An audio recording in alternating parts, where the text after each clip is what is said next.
দেখুন আমি বোর্ডটা বের করে এনেছি। এইখানটায় ফাংশানগুলো আমি একটু দেখিয়ে দিই। এটা হচ্ছে একটা ফিউজ আছে, 25 অ্যাম্পিয়ারের একটা ফিউজ আছে। এই যে এটা এটা ফিউজ। তো আর এদিকে 12 ভোল্টের এটা সাপ্লাই থাকবে। এটা গ্রাউন্ড আছে, আর এটা সুইচের কাজ করে, কারের ভিতরে র্যাম দিয়ে সুইচের কাজ করে। আচ্ছা, এটা হচ্ছে ভলিউম। আর এদিকে ক্রস ওভার আছে, ব্যাস আছে, আর একটা ফুল রেঞ্জ আছে। এই যে এটা এভাবে ব্যাস আর ফুল রেঞ্জ। আর এটা হচ্ছে ফ্রিকোয়েন্সি, কত হার্টজে আপনি বের করতে চাইছেন সাউন্ডটা, সেটা 40 থেকে এই যে 200 হার্টজ। আচ্ছা, এরপরে হচ্ছে এদিকে হাইয়ের আউটপুট আর হাই ইনপুট, যদি হাই ফ্রিকোয়েন্সি কোনো আউটপুট ইনপুট করতে চান।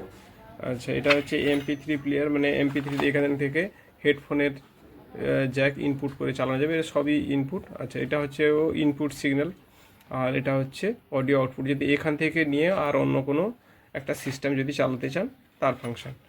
তো ঠিক আছে, এবারে আমরা এখানটায় 12 ভোল্টের সাপ্লাই একটা দিব। একটা লো ভোল্ট আমি দিয়ে দেখাচ্ছি। লো 12 ভোল্ট একটা আমি প্রথমে দিয়ে চেক করব, তারপরে 12 ভোল্টের হাই ভোল্টেজ দিয়ে আমি চেক করব। তো আমি প্রথমে এইখানে যে দুটো পয়েন্ট আছে, এই যে দুটো পয়েন্ট দেখতে পাচ্ছেন, এই দুটো পয়েন্টকে আমি আগে এদিকে সোল্ডারিং করে নিই। এই পাশের দুটো পয়েন্টকে, এই যে 12 ভোল্ট এখানটায় লেখাও আছে, দেখা যাচ্ছে। এই যে একটা গ্রাউন্ড আছে, একটা 12 ভোল্ট আছে, আর একটা র্যাম আছে। তো আমি র্যাম আর 12 ভোল্টটাকে একটা লাইন দিয়ে জয়েন্ট করে নিব, তারপরে আমি কানেকশানটা করব। তো ঠিক আছে, আগে জয়েন্টটা করে নিই। তো আমি এটা জয়েন্ট করে ফেলেছি। দেখুন এই দিকটা, এই যে গ্রাউন্ড আছে আলাদা, আর 12 ভোল্ট র্যাম, এই দুটোকে আমি এই লাইনটা দিয়ে জয়েন্ট করেছি। এবার এখানটায় আমি সাপ্লাইটা দিয়ে দেখব। তো প্রথমে আমি গ্রাউন্ডের সাপ্লাইটা এটা দিয়ে দিচ্ছি, তারপরে এদিকে আমি 12 ভোল্টের একটা সাপ্লাই এটা দিব। তো আমি এইখানটায় 12 ভোল্টের এই সাপ্লাইটা দিয়ে দিলাম, কিন্তু সামনে কোনো লাইটও নেই আর কোনো কিছুই নেই। ইন্ডিকেটারের জন্য এখানে কোনো অবশ্য লাইট দেখতে পাচ্ছি না। তো যাই হোক, দেখি এবারে কি ফাংশন দাঁড়িয়েছে। তো আমরা মিটারটা কাছে রেখেছি, এবারে আমি ভোল্টেজটা মেপে দেখি। আমি DC 20 ভোল্টে রেখে ভোল্টেজগুলো মাপব।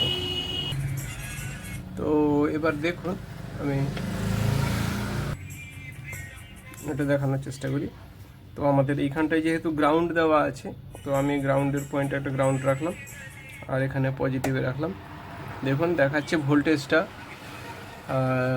0.09, মানে ভোল্টেজ নেই, টোটাল ভোল্টেজটা নেই এখানে দেখাচ্ছে। তো ভোল্টেজ নেই, কেন ভোল্টেজ নেই? ভোল্টেজ তো থাকার কথা। তো ঠিক আছে, আমি এটা পয়েন্টটা আমি খুললাম। এই পয়েন্টটা এখান থেকে খুলে আমি এবার এইখানে ভোল্টেজটা দেখি কত দাঁড়াচ্ছে আমার ভোল্টেজটা। এবার এইখানে ভোল্টেজটা দেখুন, আমি একটা নেগেটিভে দিয়েছি পয়েন্টটা, আর পজিটিভে দিয়েছি। এখন ভোল্টেজটা দেখতে পাচ্ছেন 15.456 এরকম দেখাচ্ছে, ধরুন 15 ভোল্টেজ। এবার সেই অবস্থায় আমি এই পয়েন্টটা নিয়ে জাস্ট এখানে টাচ করছি, এই কানেকশানে আমি জাস্ট টাচ করছি। দেখুন এই যে টাচ করে দিচ্ছি, টাচ করে দেওয়ার সঙ্গে সঙ্গে ভোল্টেজটা দেখুন 0 হয়ে গেছে।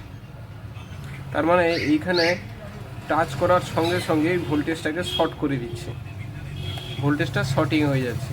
তার মানে এইখানে এই ফাংশনটার কোথাও না কোথাও একটা শর্টিং আছে।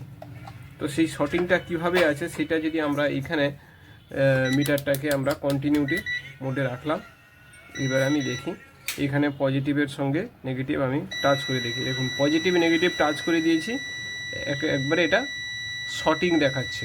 বিপটা বুঝতে পেরেছেন, একবারে শর্টিং এসছে, এইটাই হচ্ছে ব্যাপার। তার মানে এইটা শর্ট হয়ে আছে। তো শর্টটা কোথায় আছে সেইটা আমাদেরকে খুঁজে বার করতে হবে।